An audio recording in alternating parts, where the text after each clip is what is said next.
98, Edward Jenner habla sobre la inmunidad en ordeñadores, que también habían contraído la viruela, pero posteriormente a la infección podían seguir trabajando sin reinfectarse. Los chinos y los turcos, por allá en los siglos XV, conferían inmunidad a través de la variolización. ¿En qué consistía? En que los pacientes que tenían viruela y que estaban ya con costras secas podían estar desechando las costras y habían personas que las inhalaban. Y con esa inhalación estaban de alguna manera inmunizándose. Al ver esto, también agarraron las pústulas, las costras con pus de las viruelas, y las fueron inyectando en pequeños cortes de piel para conferirle cierto tipo de inmunidad.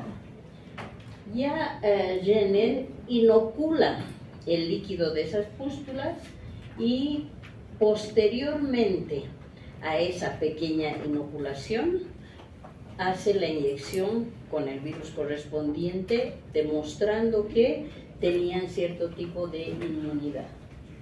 Y es así como se inicia la vacuna propiamente dicha. Louis Pasteur indujo inmunidad contra el cólera cuando inyectó a los pollos con cepas de virus atenuado. ¿Eso qué quiere decir? Se le inyecta el virus, pero ese virus está atenuado, está muerto. Si bien es el virus tal cual, no puede dar lugar a una infección, pero sí confiere inmunidad.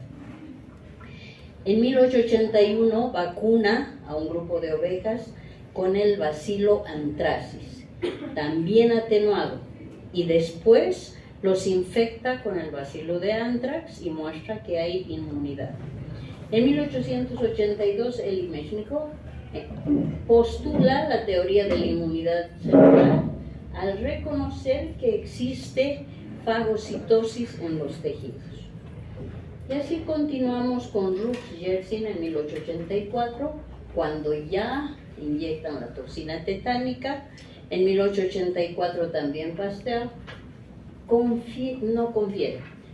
enuncia la palabra inmunire, que quiere decir defenderse desde el interior, por lo cual está mostrando un estado de protección frente a una enfermedad. En 1885 también Pasteur va a inocular diferentes preparaciones del virus de la rabia a un niño que había sido mordido por un perro rabioso con todo éxito. En 1890, Bering y Kitasato postulan la teoría de la inmunidad humoral cuando muestran la capacidad antimicrobiana de sustancias que están contenidas en el suelo. En 1906, Bonpirqué menciona las alergias. En 1824, Ramón habla de las toxinas y de las anatotoxinas. En 1944, Brian Medawar y Frank McFarland se refieren a la teoría de la tolerancia inmunológica adquirida, lo cual vamos a ver en una diapositiva. En 1975, César Milstein y George Keller preparan y producen anticuerpos monoclonales específicos contra ARN. Y en mi tesis doctoral yo he producido anticuerpos monoclonales específicos para Toxoplasma gondii. Y estos hasta ahora sirven en el diagnóstico precoz de la toxoplasmosis y son producidos por el Instituto Pasteur. En 1980, Frankel realiza inmunizaciones pasivas con sueros. ¿Y por qué inmunizaciones pasivas? En el suero existen inmunoglobulinas o anticuerpos. ¿Por qué son importantes las vacunas? Porque van a inmunizar y van a proteger a mucha gente que es susceptible de contraer infecciones. Recuerden que la polio ha matado o ha dejado con muchas anomalías a muchas personas, pero ya ha sido erradicada. Y en 1997 se observa el último caso de viruela contraída de manera natural en Somalia. Entonces las vacunas van a disminuir el número de individuos que pueden albergar un agente infeccioso, pero que lo más peligroso es que lo vayan diseminando. Por lo tanto, va a disminuir la probabilidad de infectar a otras personas que pueden ser susceptibles. Y es así, con todas estas observaciones, que nace la inmunología. ¿Y qué es la inmunología? Es el estudio, el diagnóstico y el tratamiento de enfermedades que están relacionadas con el sistema inmunitario. El sistema inmunitario es un conjunto de células y sustancias químicas que están en el suero que van a dar lugar a una respuesta inmune en el hospedero frente a un determinado patógeno.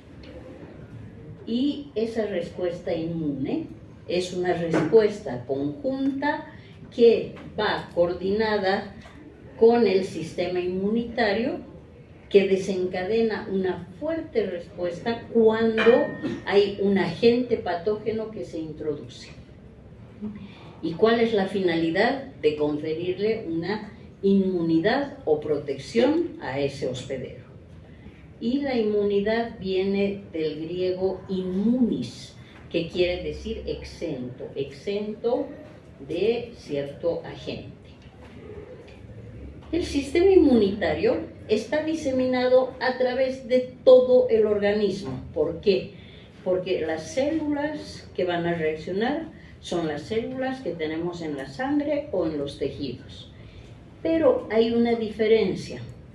El sistema inmune tiene que reconocer el self del non-self, el propio de lo que no es propio. Y para reconocer lo propio de lo extraño, entonces hay una capacidad de reconocimiento de moléculas únicas, que son proteínas o lipoproteínas, que están en la membrana de las células, en los leucocitos. Y son los marcadores HLA. Ustedes saben que los HLA vienen de Human Leukocyte Antigen, y eso quiere decir que cuando hay un trasplante hay que analizar todas estas proteínas para saber si hay compatibilidad. Por eso es que están en las células de cada persona. Lo no propio viene de afuera y es el reconocimiento de agentes extraños, macromoléculas que son extrañas, que están en membrana de patógenos. Van a estimular una respuesta inmune. ¿Con qué fin? Con el único de destruir al agente patógeno. Entonces hay blancos que son exógenos, donde están los patógenos, microorganismos como bacterias, virus, parásitos, hongos, pero también hay otros que son alergenos, que en realidad también son material extraño para el organismo. Y los otros, que son blancos endógenos, están en nosotros mismos y se van a mostrar como tumores, como neoplasias, y también van a reaccionar frente a los injertos o trasplantes cuando hay rechazo. Entonces, estas células están para diferenciar en el timo y la médula ósea. Entonces, ahí tenemos los órganos linfoides, y hemos dicho que el timo y la médula ósea son órganos linfoides primarios o centrales. Es el lugar donde se desarrollan los linfocitos inmaduros, y también son los órganos donde se van a producir las diferenciaciones, proliferación y la maduración de las células madre. Y los periféricos o secundarios es donde se va a localizar el antígeno para ser eficazmente expuesto a los linfocitos maduros, y es ahí donde se inicia la respuesta inmune adaptativa o específica. Entonces, grábense este término de inmunoadaptativo o específico, porque lo vamos a ver después, y es el más importante porque se da cuando hay un patógeno, es también adquirido. Entonces, los órganos linfoides periféricos secundarios incluyen al vaso, nódulos linfáticos, amígdalas, apéndice, las placas Peyer, que son cúmulos de folículos linfoides que se encuentran en la lámina propia del intestino y van a producir linfocitos B e inmunoglobulina A como los reactores. Entonces comenzamos con la inmunidad innata. Innata, como dice su nombre, está al nacer. Entonces tiene una capacidad natural. Es el sistema de defensa funcional que va a actuar ya al nacimiento, es preformada y va a actuar en unas horas después de la infección. Además, va a reaccionar contra cierto tipo de moléculas que van a ser el patrón de reconocimiento, fragmentos de proteínas moleculares. Y obviamente está ampliamente presente en la naturaleza. Pero en la inmunidad innata, antes de que se dé la inmunidad innata, los patógenos deben vencer barreras. Y existen barreras físicas como la piel, que tiene péptidos antimicrobianos, tiene ácidos grasos, el sudor, las lágrimas, la orina del hospedero van a conferir cierto tipo de protección. La mucosa como barrera de cilios, cuando nos entra algo de polvo, cuando pasamos por una construcción, por ejemplo, comenzamos a segregar mucus y tenemos este mecanismo de expulsión a través de la tos, el estornudo, para eliminar ese polvo que hemos ingerido o inhalado. Y también están los macrófagos del alveolo pulmonar. En el intestino está el epitelio. Y dependiendo de cómo ingresa el patógeno, también hay barreras químicas. Y esas barreras químicas en el intestino está conferida por péptidos antimicrobianos, ácidos grasos, el estómago con la acidez del jugo gástrico, enzimas digestivas, el flujo que va del líquido hacia el intestino, la competencia de la microbiota intestinal normal con microorganismos invasores, también hay expulsión de líquidos a través de las heces y todo esto va expuesto a los mecanismos de defensa de la inmunidad innata una vez que el patógeno entra al organismo. Entonces, tenemos microorganismos extracelulares que van a dar lugar a la activación del complemento. Entonces, ¿qué es el complemento? Es un conjunto de macromoléculas que, como su nombre dice, van a complementar la destrucción del patógeno por los anticuerpos. Van a complementar a la respuesta inmune innata y están presentes en el suero. También, cuando así se requiera, estos activados van a dar lugar a la lisis de células y van a apoyar a la opsonización y quimiotaxis. Otro mecanismo innato es la fagocitosis. Existen células que son especialistas en fagocitar y cuando fagocitan, ingieren, matan y digieren. Y en todo ese proceso, también algunas proteínas se expresan en la superficie de la célula, de estos macrófagos o fagocitos, que van a convertirlos en células presentadoras de antígeno. Y la otra respuesta es la inflamatoria. Cuando hay un proceso inflamatorio, hay componentes que dan reacción vascular y posterior una reacción celular. Y la función de este proceso de inflamatorio es atraer células de defensa al sitio de infección e inactivar o destruir al patógeno. En la respuesta inmunoinnata hay un reconocimiento de estructuras moleculares que son muy conservadas y están presentes en grandes grupos de microorganismos que son denominados patrones moleculares asociados a patógenos, los PAM, y otro grupo que son los receptores de reconocimiento de patrones, que están en el hospedero. Entonces, no solamente tenemos células, también tenemos factores solubles que son conocidos como citocinas.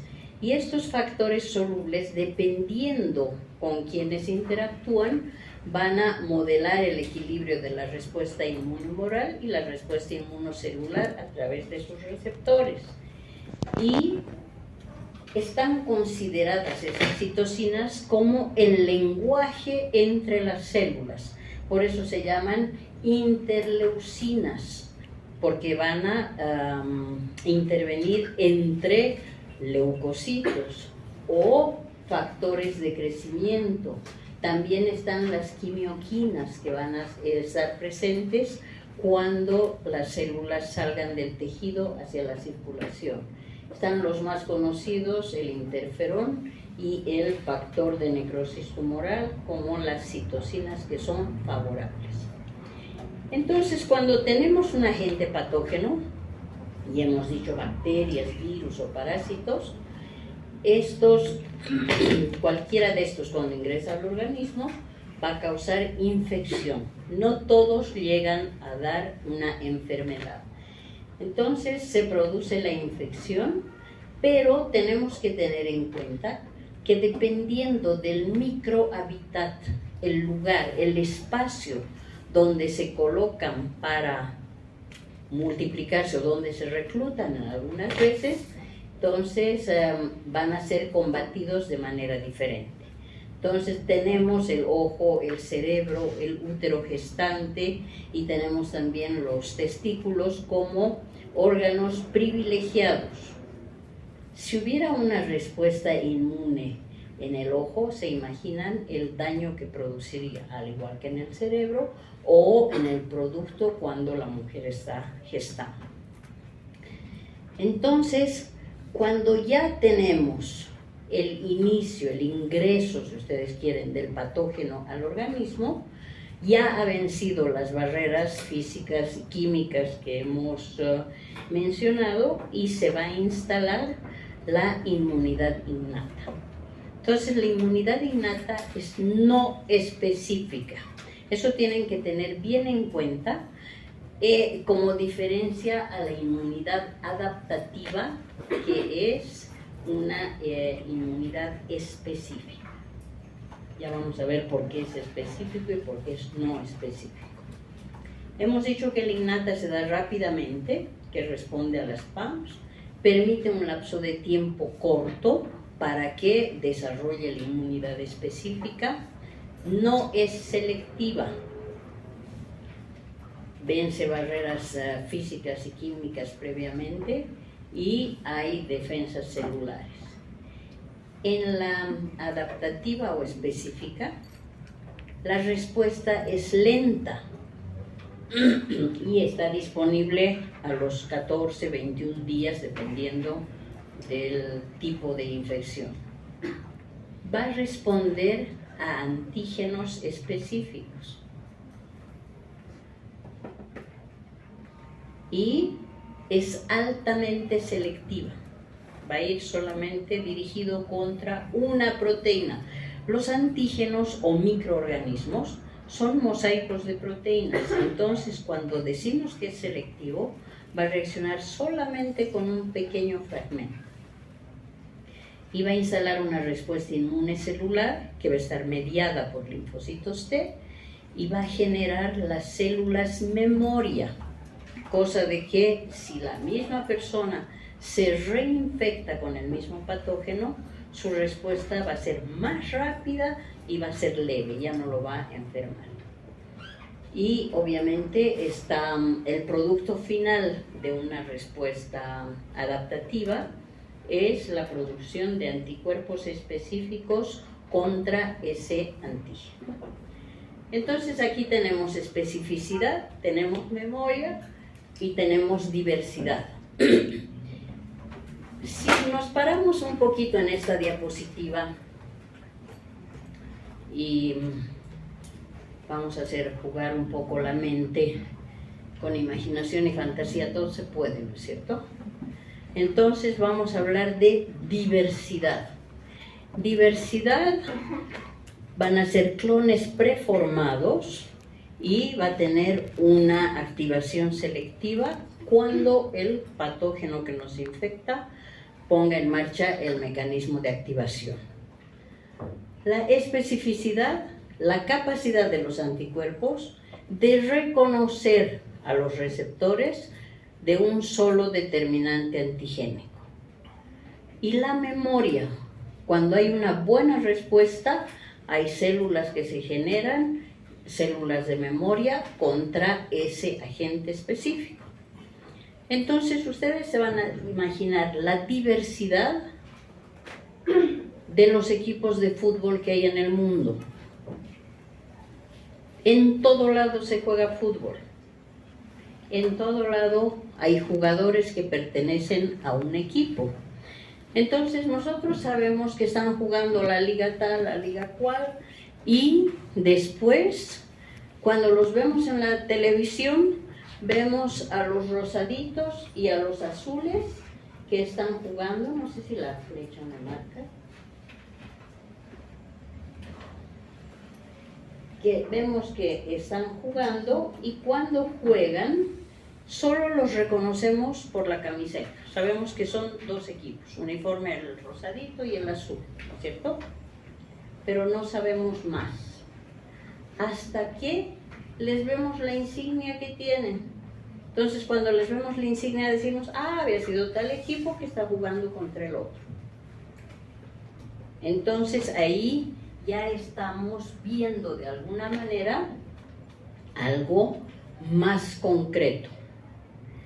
Pero cuando el jugador X del equipo azul frente al rosado mete el gol, entonces ya sabemos que el jugador número 7, Cristiano Ronaldo, ha metido el gol. ¿Sí? Ya lo estamos identificando. Entonces sabíamos que su equipo estaba jugando, pero solamente lo identificamos cuando él se hace visible por el gol.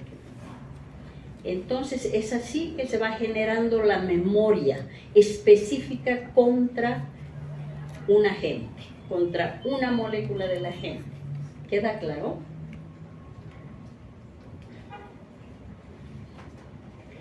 Entonces ya sabemos que hay moléculas que van a ir como antígeno y hay células que van a reaccionar. Entonces tenemos células que están en el tejido. Y en el tejido vamos a encontrar las células dendríticas, pero también vamos a encontrar a los macrófagos. Células presentadoras de antígeno por excelencia. También están las de Langerhans y los linfocitos B. Y también hay otras células, los mastocitos, que son células reguladoras. Porque si se quiere disparar el sistema inmune, alguien tiene que frenar, ¿cierto? Y estos mastocitos están presentes en procesos de inflamación y en procesos de alergia que pueden controlar en el sistema, en el tejido conectivo. Entonces, ya cuando entramos a hablar de la respuesta celular, vemos que los elementos no específicos son todas las células que tenemos en nuestro organismo, que bien estén en la sangre o estén en el tejido. Y lo soluble, como el complemento, las citocinas, las defensivas.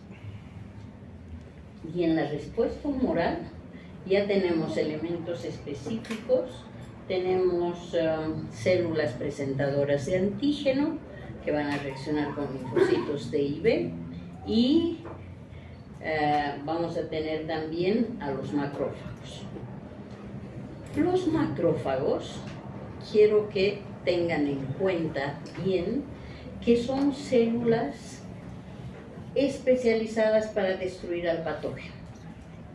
Entonces estas células, cuando estén frente a un patógeno, van a comenzar a emitir pseudópodos. ¿Para qué? Para atraerlo y para fagocitarlo. Y una vez que los fagociten, van a meterlos, si ustedes quieren, al fagosoma. Y una vez que estén en el fagosoma, estos se van a unir con el lisosoma y van a formar el fagolisosoma. El lisosoma tiene enzimas y esas enzimas van a ayudar a digerir, a destruir al patógeno, y posteriormente van a ser eliminados como moléculas que no le sirven al fagocito. Entonces se eliminan porque el agente ya ha sido destruido. Pero cuando ese agente patógeno por un lado ha estado intentando ser destruido, cuando no ha podido ser destruido totalmente, entonces esas sus moléculas no son digeridas y eliminadas al exterior. Pasa por el fagoendolisosoma y se va a asociar con moléculas del complejo mayor de histocompatibilidad. Y solo cuando se asocien con el MHC de clase 2 van a convertirse en células presentadoras de antígeno. ¿De acuerdo? Pero el fagocito, el macrófago, tiene un rol dual. Entonces, ¿qué va a pasar? Cuando se encuentre con el parásito, aquí arriba tenemos al Trypanosoma cruzi, lo ven bien flagelado, ¿no es cierto?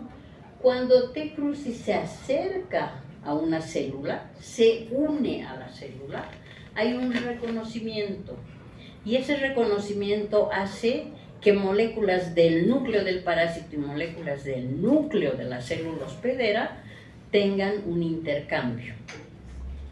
Entonces la molécula del núcleo del fagocito va a darle la señal al citoplasma de que reclute los lisosomas. Entonces todos los lisosomas van a migrar hacia el lugar donde está el parásito y lo van a recubrir. Y cuando lo recubran, el parásito se va a encontrar en la vacuola parasitófora, donde va a migrar hacia el citoplasma. ¿Creen que está feliz dentro de la vacuola? No. Entonces activa la crucipaína para salir de esta vacuola y encontrarse libre en el citoplasma. Y una vez que está libre en el citoplasma, cambia de forma. Ya no es la forma invasiva flagelar, es la forma replicativa sin flagelo, conocida como amastigote. Y esos amastigotes empiezan a multiplicarse de 1, 2, 4, 8, 16, etcétera, etcétera, y llenan la célula de parásitos. Entonces, esa célula, que era microbicida por excelencia, hace que este parásito se multiplique, se convierte en una célula solícita. Estás multiplicando, dale. ¿Sí? Cuando ya está llena, nuevamente se rediferencia, va de amastigote a tripomastigote. Nuevamente es flagelar. Entonces empiezan con su flagelo a mover, rompen la célula, salen los parásitos y van a infectar a otras células. Entonces el rol del macrófago, célula presentadora de antígeno, microbicida y permisiva, porque permite a los intracelulares que se multipliquen en su interior. Y las otras células, T y B, son responsables de la respuesta inmune. Van a dar lugar a la especificidad y diversidad del sistema inmune. Presentan receptores en su superficie, ¿sí? Y los linfocitos B presentan inmunoglobulinas. Entonces, eso les permite reconocer a los patógenos. Y ambos tipos de linfocitos están en la sangre, en el linfa, y se van a concentrar en el vaso, nódulos linfáticos y otros tejidos linfáticos. Por eso es que cuando uno quiere producir anticuerpos monoclonales, infecta al ratón, se sabe que está produciendo estas células que van a ser productoras de anticuerpos, y se le saca el vaso al ratón para fusionar con células de mieloma y conferir inmortalidad. Eso es anticuerpo monoclonal, dicho de manera muy gruesa. Las células NK, Natural Killer, que se diferencian de los linfocitos porque carecen de especificidad y memoria. Y también hay otras células, LGL del inglés, Large Granular Lymphocyte. Son células que tienen gránulos. Los gránulos son enzimas. ¿Para qué sirven? Para destruir al patógeno, pero además estos LGL son productores de interferón. Entonces, ¿qué pasa? El linfocito B, hemos dicho que tiene anticuerpos en su superficie, ¿no es cierto? Cuando encuentra el antígeno, se estimula. ¿Para qué? Para multiplicarse. Y hay una expansión clonal. Esa expansión clonal va a hacer que se diferencien en dos.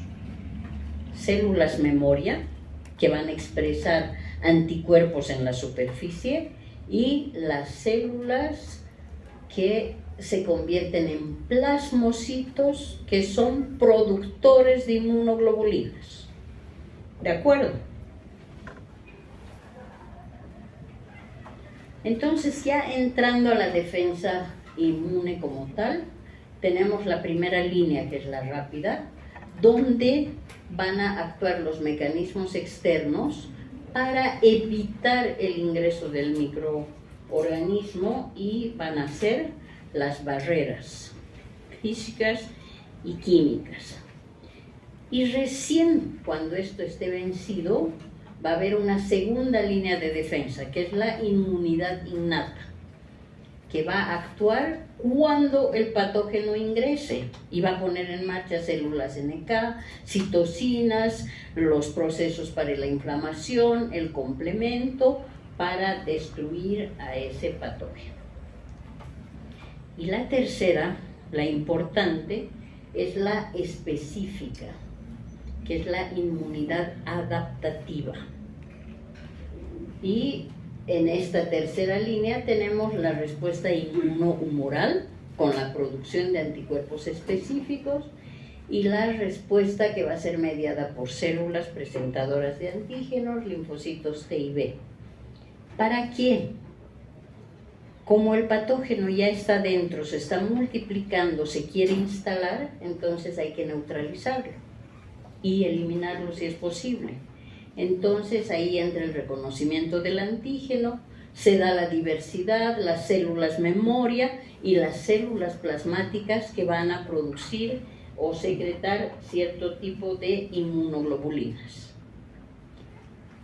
Entonces aquí tenemos de manera resumida el antígeno, las barreras epiteliales, y una vez que atraviesan esas barreras va a haber fagocitosis y presentación por las células dendríticas, va a activar el complemento, van a haber linfocitos, células NK, todo esto en horas. Como la adaptativa tarda más, entonces los linfocitos B que van a estar expresando anticuerpos se une con el antígeno, se multiplican y van a ir a destruir al patógeno. Pero cuando el patógeno está circulante y está libre, estos anticuerpos lo van a neutralizar y lo van a preparar, si ustedes quieren, para una fagocitosis y fácil destrucción. Los linfocitos T se van a unir a las células que van a estar infectadas. En unos días va a haber expansión clonal y posteriormente los linfocitos efectores van a destruir a todas las células que tengan el patógeno adentro, que estén infectadas.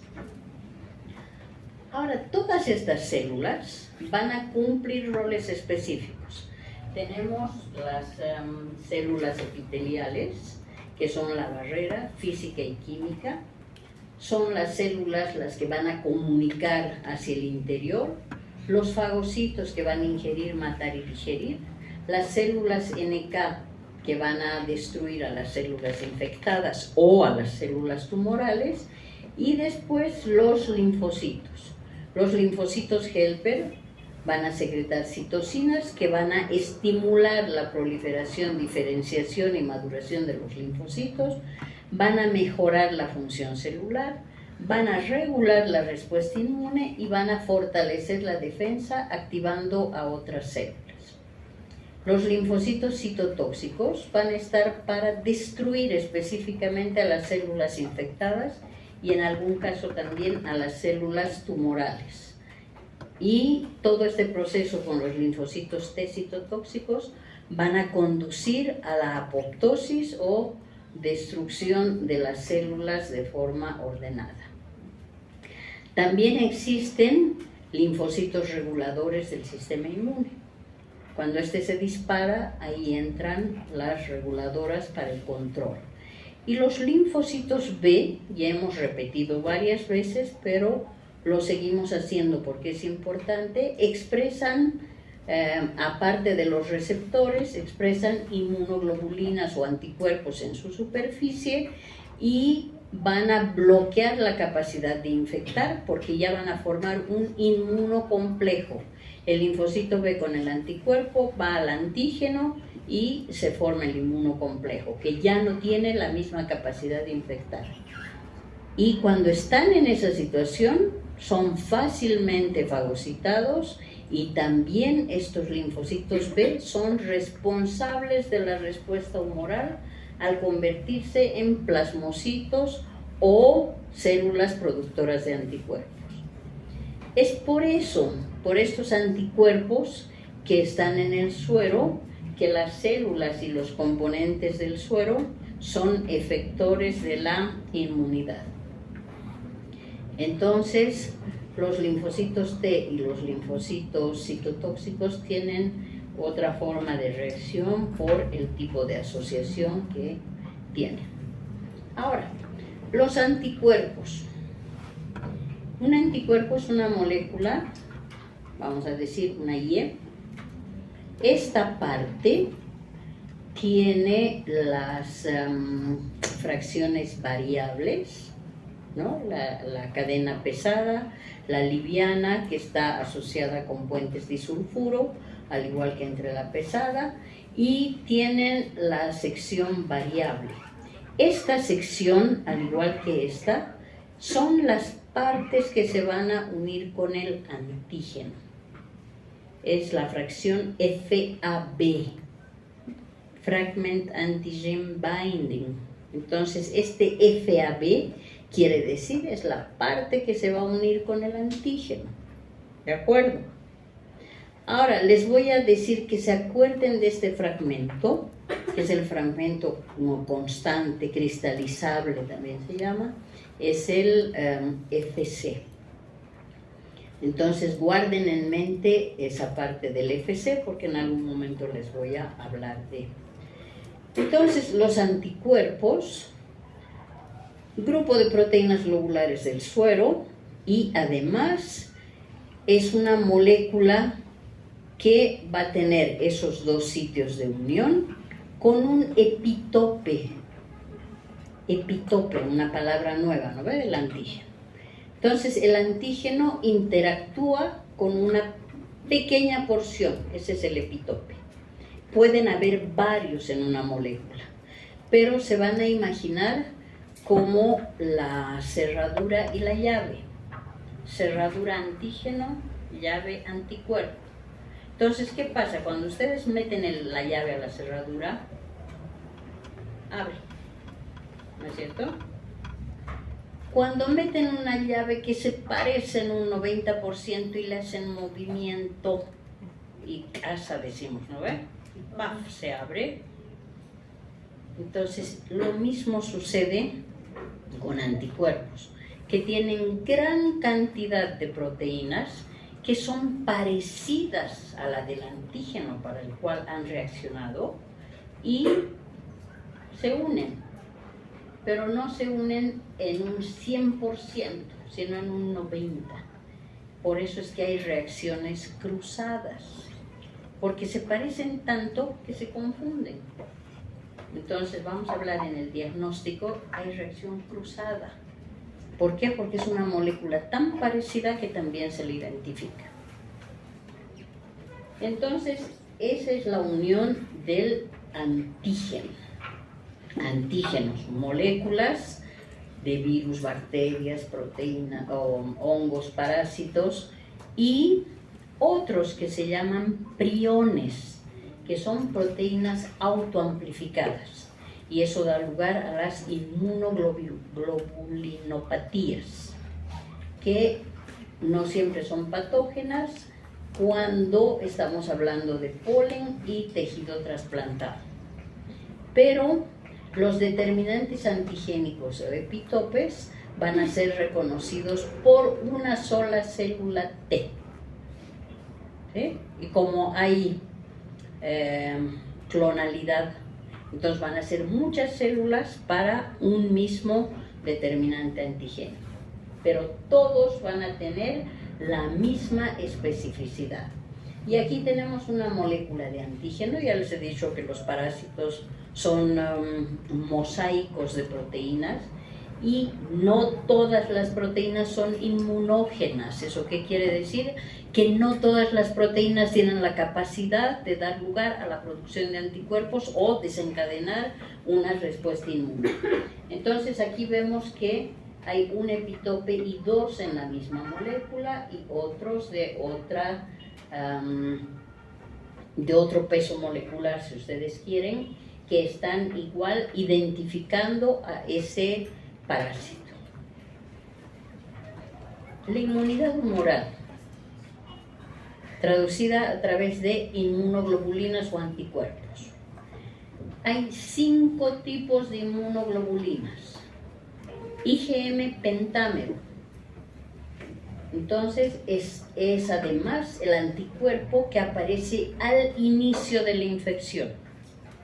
Por eso es importante cuando uno hace el diagnóstico precoz poder identificar las IgM. Y mi anticuerpo monoclonal venía de un switch de IgM, por ende reconoce IgM, IgG, por eso sirve para el diagnóstico precoz al inicio de la infección. ¿Para qué sirve esta inmunoglobulina? Para aglutinar y opsonizar. También activa el sistema de complemento. Entonces, estas palabras guárdeselas en mente, porque en una diapositiva vamos a ver en qué consiste. La inmunoglobulina G es la única que va a atravesar la placenta. Comienza a aparecer a los 15 días o a las 3 semanas. Tiene unos 6 meses de duración. Confiere inmunidad pasiva al feto y al niño en los primeros meses de vida. Por eso es que para saber si un niño ha nacido con tripanosomiasis congénita, no le podemos hacer la prueba cuando está recién nacido, porque vamos a dosificar los anticuerpos de la madre. Tenemos que esperar 6-8 meses para que el niño comience a desarrollar su respuesta y comience a producir sus anticuerpos. ¿Ya?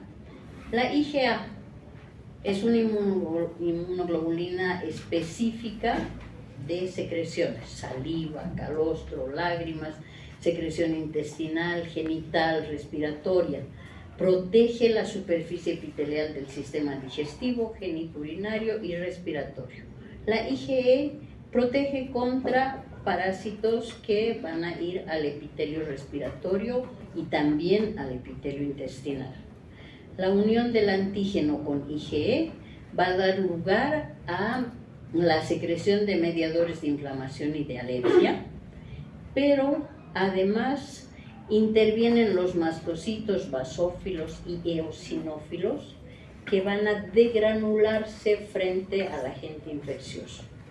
¿Para qué? Para destruirlo. Y en su afán de destruirlo se van a destruir ellas mismas. Y la inmunoglobulina D, que no tiene una función conocida, pero se encuentra en la superficie de las células B y ayuda a la diferenciación de linfocitos cuando hay activación por antígeno. Les he dicho que tengan en mente algunas palabras, ¿no es cierto?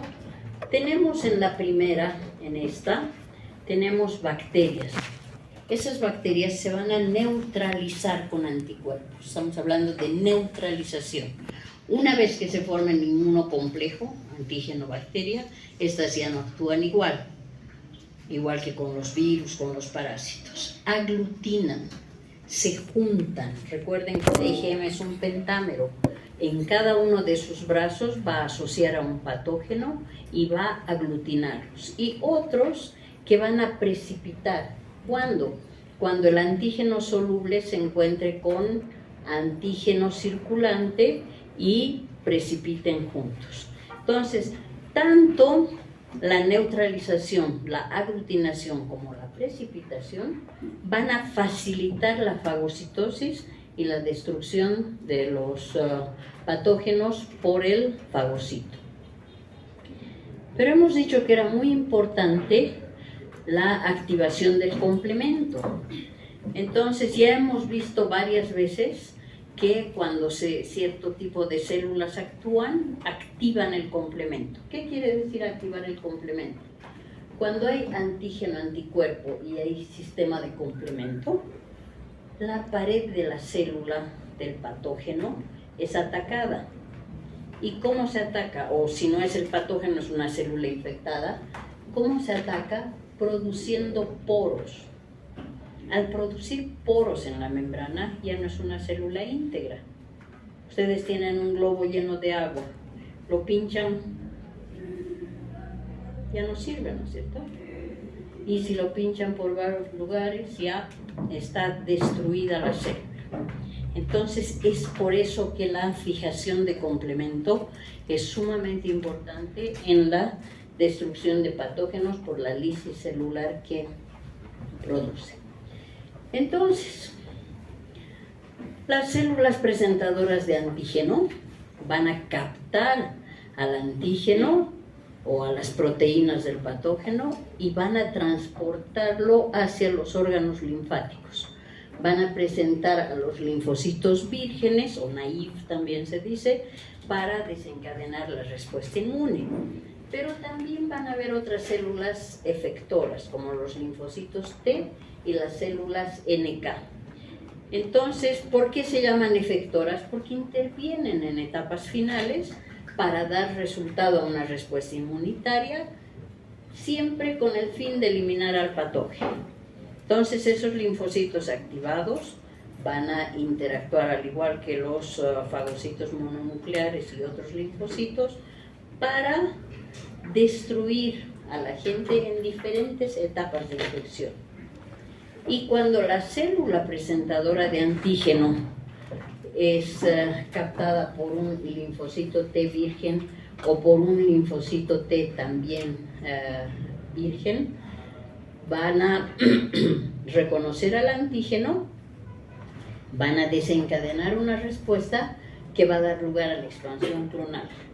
Una diferenciación, ya saben, en células productoras de anticuerpos si son plasmocitos o células memoria, y después esas células que tienen anticuerpos en su superficie, van a actuar con los linfocitos citotóxicos. ¿Para qué? Para eliminar y destruir a la célula que está infectada. Entonces la función o las etapas que tienen que seguir son las mismas porque la finalidad es la destrucción. Acá tenemos en otra presentación igual el linfocito B, cuando reconoce al antígeno, se forma el inmunocomplejo, neutraliza, ya sabemos qué es la neutralización, fagocita a ese inmunocomplejo, activa el complemento y ¿qué pasa? La célula se destruye, ¿no es cierto? Lo mismo va a pasar con los linfocitos reguladores. Van a suprimir cuando haya una producción excesiva en la multiplicación de linfocitos. Y cuando hay el reconocimiento del antígeno, el linfocito T citotóxico va a reconocer, va a haber reconocimiento entre las células que expresan en su superficie al antígeno. ¿Para qué? Para darle muerte a esa célula infectada. Y cuando hay los linfocitos colaboradores o helper, el antígeno presentado por la célula presentadora de antígeno va a dar lugar a la producción de citocinas, va a inducir a la activación del macrófago, a la inflamación, y va a haber activación, diferenciación de linfocitos en T y B, proliferación y respuesta celular humoral. Igual, cuando el microbio está en el suelo, circulando, ¿qué vamos a tener? Vamos a tener un linfocito B que tiene anticuerpos en la superficie, lo reconoce, lo neutraliza. A nivel celular, el macrófago que tiene los microbios fagocitados va a dar lugar a una replicación de la célula infectada para su destrucción a través de los fagocitos macrófagos, a través del linfocito T helper, y esto a través del linfocito citotóxico. En este otro de la misma manera. El mecanismo efector, el anticuerpo va a reconocer el antígeno, va a estar ese anticuerpo en el suero y va a tener la función de bloquear y eliminar a los microbios extracelulares. Cuando están en la célula, las células o los linfocitos T infectados van a activar al macrófago para que eliminen a los patógenos intracelulares, al igual que los linfocitos T van a matar las células infectadas y van a eliminar al reservorio de la infección. Entonces siempre llegamos a lo mismo, ¿no es cierto? A la destrucción. Ahora aquí, ¿qué tenemos? Lo mismo que hemos hablado, pero en otra presentación, porque siempre hay activación, las células T que se movilizan, las citocinas que ayudan a la maduración, las moléculas del complejo mayor histocompatibilidad que van a presentar a los antígenos, las citocinas que se activan para dar crecimiento, proliferación y diferenciación a las células, y esa diferenciación hace que tengamos linfocitos T citotóxicos y otros linfocitos T helper, pero siempre para destruir a las células infectadas. Es repetitivo, pero la clave está en entender cuál es la función. Si vemos este cuadro, nos resume la respuesta inmune de una Trypanosoma cruzi. Trypanosoma cruzi puede encontrarse con una célula dendrítica o con un macrófago. Su interacción con cualquiera de las células va a hacer que produzca interleucina 12. Esa interleucina 12 va a activar a las células natural killer. Estas van a producir interferón, van a activar otros macrófagos. El factor de necrosis tumoral también va a activar a las natural killer. ¿Para qué? Para destruir. Cuando en las células dendríticas se encuentran con un linfocito que todavía no está diferenciado, va a dar lugar al linfocito de clase 1 que va a producir interferón. Ese interferón va a activar las células citotóxicas y esas células citotóxicas van a matar a las células infectadas. El interferón también va a activar a los macrófagos y esos macrófagos van a poner en ruta sus sistemas redox, como fagocitos que son, para destruir al parásito, pero lo va a conducir a una fase crónica. Mientras que las células plasmáticas van a comenzar a producir anticuerpos para su posterior neutralización y lisis. Entonces todo gira en torno a lo mismo dependiendo cuáles son las células efectoras. Y en el caso de Leishmania, ¿qué tenemos? Tenemos tres líneas de defensa. Una que está en la piel, porque recuerden que la leishmaniasis se transmite a través de la picadura del mosquito. Entonces, cuando a través de la picadura ingresan los parásitos, se pone en activación el complemento y otras células para fagocitar y destruir, pero recuerden que no todos se destruyen y se convierten en células presentadoras de antígeno. Esto va a pasar en la piel. Ese fagocito sale de la piel hacia los ganglios para encontrarse con linfocitos no reactivos, linfocitos vírgenes, que dependiendo del estado inmune de la persona puede dar lugar a una respuesta TH1 o a una respuesta TH2. ¿Cuál es la diferencia entre TH1?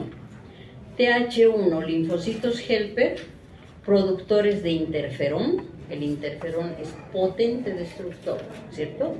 ¿Y a qué va a dar lugar? A la eliminación de parásitos. Y si se eliminan los parásitos, podemos hablar de que ya no hay infección, hay una cura. Por lo tanto, este paciente que tiene una respuesta TH1 tiene una respuesta protectora.